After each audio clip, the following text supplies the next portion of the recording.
Five Nights at Freddy's is the latest video game to movie adaptation that has been in development since 2015. From rewrites to scripts being completely thrown out to director rehires and dropouts, this movie has gone through development hell ever since 2015, the last 8 years as a matter of fact. But it is finally here this weekend for us all to enjoy. It is directed by Tammi and features Matthew Lillard and Josh Hutcherson. And it follows a troubled security guard who begins working at Freddy Fazbear's Pizzeria. While spending his first night on the job, he realizes the late shift at Freddy's won't be so easy to make it through after all. Now guys, before I give you my review of Five Nights at Freddy's, I want to see what you all have to say down in the comment section below. Do you love this movie? Do you hate it? Where do you sit so far? Have you had a chance to see it? Because I know it's had a few fan screenings here and there. I know that, you know, a lot of people have been a little bit up in arms about the movie overall so far, but I want to see what you all have to say down in the comment section below. As I said, this is a movie that I was a little bit hesitant on, to say the least. I was excited while all the same nervous. I'm going to be upfront with you guys. Five Nights at Freddy's has a very special place in my heart. While the gameplay and a lot of them aren't as fun to play anymore, they may be a bit dated,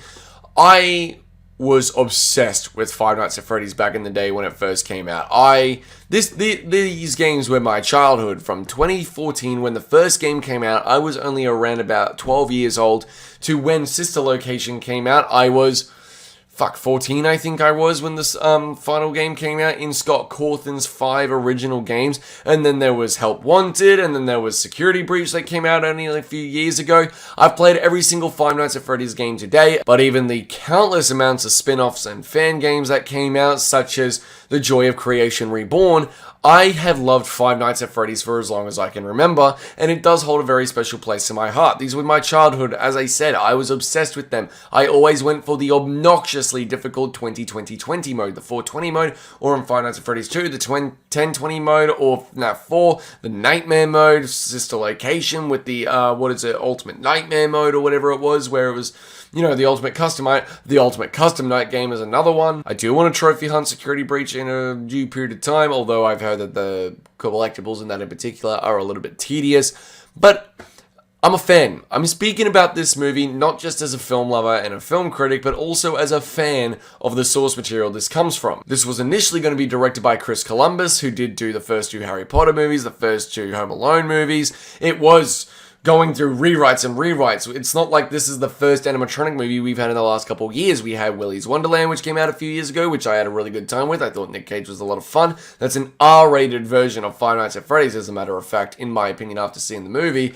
And not to mention as well, we had the Banana Splits movie, which is a terrible, terrible fucking movie that I had a lot of fun with, which actually was an original script for the Five Nights at Freddy's movie. But this comes to us from Universal and Blumhouse, and this movie went through development hell, as I have stated. This movie went through multiple rewrites, multiple rehires for directors, and it's been in development hell for the last 8 years, since 2015. Back when, you know, Five Nights at Freddy's 3 and 4 were coming out. And I've got to say, after seeing the movie, I will say right off the bat that this movie is a big, jumbled fucking mess of a film that I had a lot of fun with. I will say this.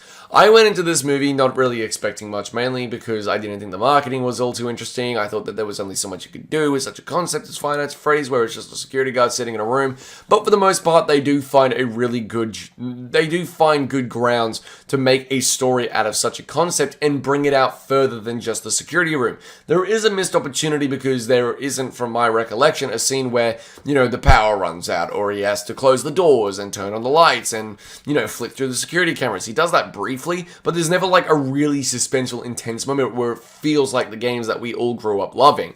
But, you know, maybe that didn't work for adaptation's sake. I don't know. But it does, to a certain degree, feel like a missed opportunity. I will say, as well, that Tammi's direction for this movie is absolutely meticulous. I think the way that she develops a lot of the atmosphere, a lot of the scares that are effective in this movie, the way that she has the camera moving, the way that she directs, for the animatronics in particular, are really, really impressive. I think Tammi and her direction in particular in this movie do shine exponentially above a lot of other things that the movie has on, you know, display through its presentation and a lot more other many other aspects. I would really like to see this series continue, especially if Tammi is behind the directing chair and is the one that is helming it. I'll also say from a performance standpoint, like, even though Matthew Lillard isn't in the movie very much, I will say that the scenes he is in, he absolutely steals the show, and in classic Matthew Lillard form, he is having a fucking blast. I saw a lot of Stu Macher in this movie in regards to just his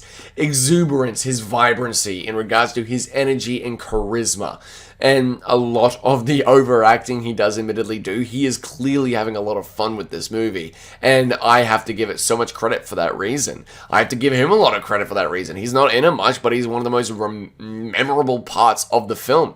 Josh Hutcherson as well. I haven't seen him in anything in such a long time, but it is so nice to see him in something again. He is an actor that you are immediately drawn to when it comes to films, and Mike Schmidt in this movie, I will say, while it doesn't work, and I'll get into that a little bit, they do find grounds to develop the character among just being a baseline, boring security guard. There is a little aspect in regards to his brother and his sister and everything that is going on in the background that is the foundation of the overall story and characterization for this character, that is much more than meets the eye, and also a lot more than what the games initially present for Mike Schmidt, and why he is there working a very, very underpaying job that really doesn't fucking pay well whatsoever. What is it, like $120 you earn the first 5 nights in the original game? Like, that's... why? But although for me personally, it really doesn't work a lot of the time, the story they decide to tell in regards to some dream sequences that they keep flashing back and forth to whenever he passes out with some sleeping pills. I'm not getting too much into spoilers, of course, but it is interesting enough, and I see the foundation, an interesting idea somewhere in the mix. But unfortunately, the way they go about it in regards to Elizabeth Lyle's character, who plays Vanessa, if you've played Security Breach, you know exactly who the Vanessa character is, and I'm wondering if they're going to go deeper into that if they do decide to do sequels. I'm not going to get into it in case you guys haven't played the games, but Vanessa is an interesting enough character from Security Breach that I'm curious to see what they do with her in the future, especially with a lot of the changes that are made to the source material in this movie, especially bringing in a character like Vanessa so early on into the mix. Because Vanessa wasn't a character from my recollection until Security Breach.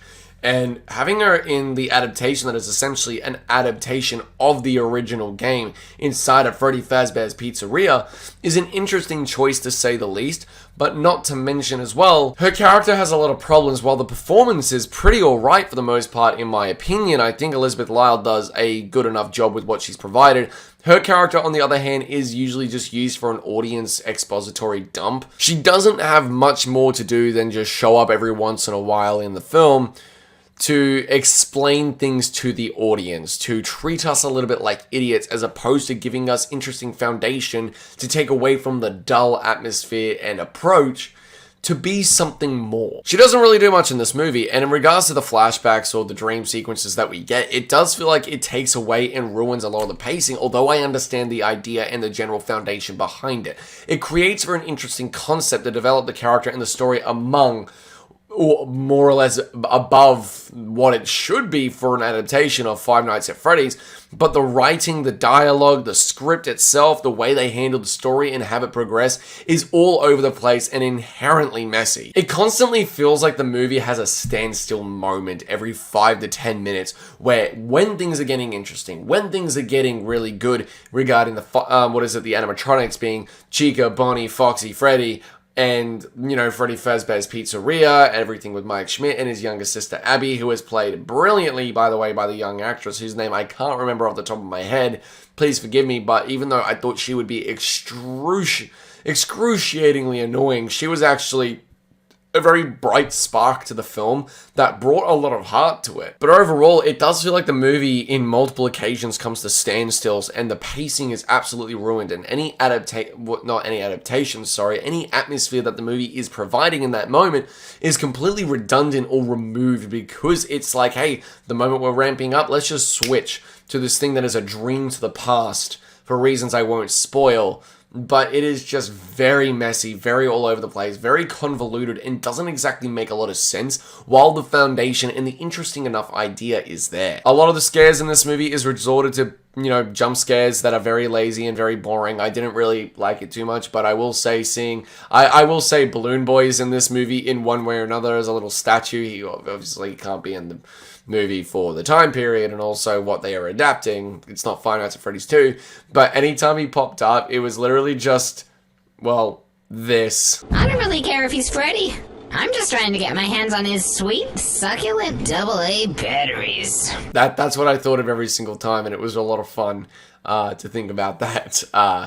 The Five Nights at Freddy's fan in me was having a little bit of a field day with that. There are a lot of Easter eggs in this movie, and what I will say from Emma Tammi, the director, the writing team, the production team, the producers, there is clearly a lot of love and passion and heart put into this movie. The production design is absolutely fucking immaculate. I felt so lived in and so warm and cozy inside of Freddy Fazbear's Pizzeria, not to mention the animatronics and the puppeteering is some of the best I've seen in any movie in recent memory that utilizes animatronics or puppeteering of any nature. The production design in this movie is incredibly impressive, especially for the budget they had. And I think that alone warrants the price of admission. Like the animatronics in the puppeteering for Freddy, Foxy, Chica, and Bonnie is absolutely fucking incredible. But for a PG-13 movie, there are a few moments where I'm like, whoa, they can fucking show that. There was one kill around about halfway through the movie involving Freddy and another character where they sort of just get eaten. And although we don't exactly see it, the way it is presented and the way Emma decides to craft this scene and this moment kind of had my jaw hit the floor for a solid second or two. I was like, oh, they can do that? Holy shit, okay, that's a lot. And there are a few dead bodies around where I'm like, okay, I see where they're going for this. I will say I do think it could have benefited from an R rating to a certain degree, especially due to, if you know the Five Nights at Freddy's lore in regards to the spring locks, there's a certain scene that happens later in the movie with that where I'm like, you could have shown a little bit more. It's a little bit disappointing that you're PG-13.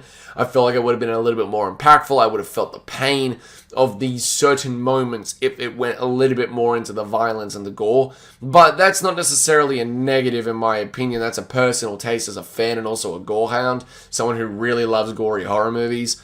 But I will say that the movie might have benefited from that, but at the same time, it's not like it's the biggest loss in the world overall. I can't say it's a huge loss, but it does feel like it's missing this little touch to be that little cherry on top. But in regards to that script again and the dialogue, there's this entire subplot involving like a custody battle, which once again, I understand the general idea behind it, but it just makes the movie feel very boring and bloated at times. It just doesn't feel like it needs to be there. It is a detraction from the overall pacing, the atmosphere, and what really needs to be focused on for the film itself for a large chunk of it. I don't know, I will say that Five Nights at Freddy's is a step in the right direction for a franchise to begin. If I'm not mistaken, Matthew Lillard did sign on for like a 3-movie deal or something. And he's a lot of fun in it. I want to see him return. I'd like to see Josh Hutcherson return as Mike Schmidt. I think they need to polish the script. And I do think they need to polish a lot of the writing before going in and doing the next piece of this story. Whether they decide to adapt Five Nights at Freddy's 2 next with a prequel, whether they decide to do Five Nights at Freddy's 3 in regards to, you know, this is 20 years later, now we've got a fucking funhouse or a horror attraction. Or if they decide to go down the extraordinarily disturbing route of Five Nights at Freddy's 4, which the dream sequences in this movie feel like an element of Five Nights at Freddy's 4. If you've played FNAF 4, you understand what I'm saying in that regard.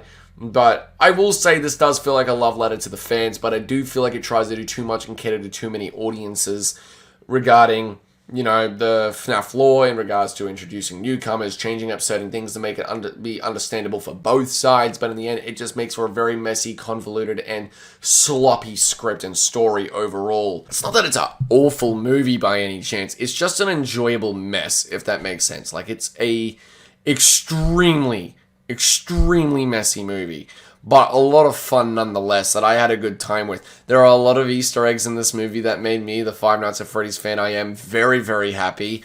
Pointing them out was a lot of fun. And there are a lot of cameos from YouTubers that got big because of Five Nights at Freddy's. You saw one of them in the trailer being Corey Kenshin. Seeing him in there, like, I discovered him and started watching him through Five Nights at Freddy's.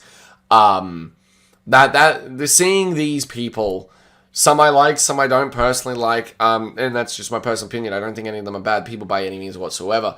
There's a lot of them, though, in this, and seeing them in this, man, it made me happy, and it just showed that this is a love letter to fans, because they brought fans of these games in to be a part of this beautiful product that, you know, is a sloppy mess. Don't get me wrong, it is a fucking mess of a movie.